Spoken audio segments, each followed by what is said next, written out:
Are you cheered? Do you think the government has finally got a grip of this crisis on the Channel? Because we've now heard of the detention of some migrants, although we don't know how many. No, I'm not convinced this scheme will work. In fact, I have no idea why it's being introduced.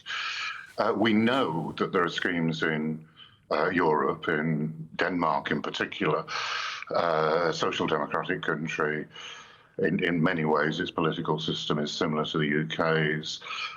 They have actually, as close as you can get, solved the migration problem by a number of measures. I don't know why we're not adapting that and copying that. But I don't think this scheme will work. In your intro, you talked about decisions made by the government. In actual fact, we've transferred the decision-making to France. They will decide whether or not they take these migrants back. There are lots of loopholes. If you claim to be under 18, and there is no certain way at the moment of telling people, saying you can't be deported if you've got an outstanding claim for human rights. And there are a whole series of other holes in the scheme. So sadly, I don't think it's going to work. The French certainly don't seem to have much intention of helping us too much in this area. And yesterday, the Shadow Home Secretary, Chris Philp, was on a boat in the Channel watching migrant boats come over. And he witnessed, he claims, French authorities taking life jackets off the migrants once they cross into British waters in order to give them again to other migrants setting off set sail from France. They don't seem to have any interest in solving this problem, yet Macron seems to have convinced Keir Starmer, the Labour Prime Minister, that this is a mutual agreement. Do you think we've been duped by the French? Yes, and we're paying a lot of money to the French for trying to patrol their borders and stopping people getting in boats. So I think we have been duped.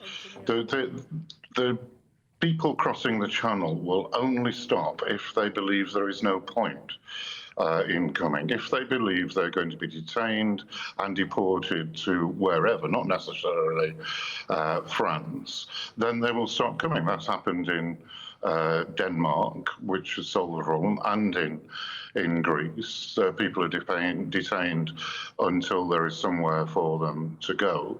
But what we're doing the exact opposite. People who come over are getting preferential treatment compared to my constituents. As I'm sure you did, Miriam, when you were an MP, you get letters and emails from people saying, where can I find a dentist? Very difficult. Where can I find council housing or social housing? Very difficult. I can't get a GP appointment. These people coming across illegally, having paid international smugglers, international criminals, basically a lot of money, are being given preferential treatment in all those areas. Health, dentistry, and housing. And my constituents are very angry about that indeed. Are you cheered? We just talked to Labour MP Graham Stringer, said, so you're thrilled to bits, are you? You've detained a few migrants. Said, no, I'm not thrilled to bits. The scheme won't work. Nope. And he also said, close the migrant hotels now. I mean, he's quite right. The thing is, this scheme is just, it's never going to work. We knew weeks ago it was never going to work. Now we've kind of had the proof it's not going to work. It's going to be, 35,000 in, 2,000 out, maybe. But, what we talked about here a couple of weeks ago was that, the 50 and 50 out. We know that the 50 from here are going to make human rights claims and they're going to be held up here. They're not going to have to go. We knew that 2 weeks ago. And now it's been confirmed it's happened. Lisa Nandy, the Culture Secretary, did say yesterday that some of those claims would be heard in France. We now know that's not going to be the case. And the bottom line is, Farage has warned recently, his phrase was there's going to be societal collapse with the amount of people coming in. And that's what's going to happen. The chances of us getting the deterrent element, there's no deterrent element here. There was a figure today, it said, I think it was Dan Hodges said it, it's 16 to 1 against it working. And that's a 6% chance that you'll be one of the people fingered. So that's not a deterrent. I think that's not a deterrent. So if you're determined to come here, a 6% chance of you being fingered to stay is actually... Well, I don't know where he gets that figure from, but one thing I would agree with you on is that this is a gimmick that's not going to change any facts on the ground, and it's sort of tinkering around the edges.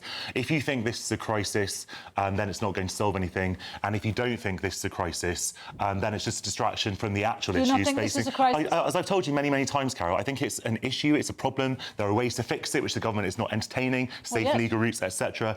And so, but 25,000 people arriving on boats is a problem, it's an issue, it has to be dealt with. It is not societal collapse. Nigel Farage is playing this up for his own political interest. No, hang on, because he's got a point. And Graham Stringer's talking about closing these hotels now. There's that extraordinary story today about how these migrant hotels are hotbeds of criminality. We know. Hang on. I've used that expression, and let me explain why. We do know that out of control immigration is fueling crime, and now we have the proof of that because 50 hotels, just 50 of the 250 we have migrants in, were looked at. And from those 50 hotels, 425 offences, criminal offences, have been committed. Of those, 109 were violent offences, 44 were sexual offences, 4 alleged counts of rape. So these people are coming to our country and they're being put up in 4-star hotels. They're getting taxpayer expense. At taxpayer, they're getting every luxury you can possibly imagine, things that they would never get in their own country, and yet they still come here and they're hurting people, they're robbing, and they're... Well, a couple of them, we cannot expect asylum seekers are human beings. Human beings do bad things sometimes. Oh, really? We can't expect people... Really, when a country is giving you a new life... Not everyone who comes over here is going to be a saint. You can't be allowed to say it's okay to rape. Of course. How dare you say that? I did not say that. I would never say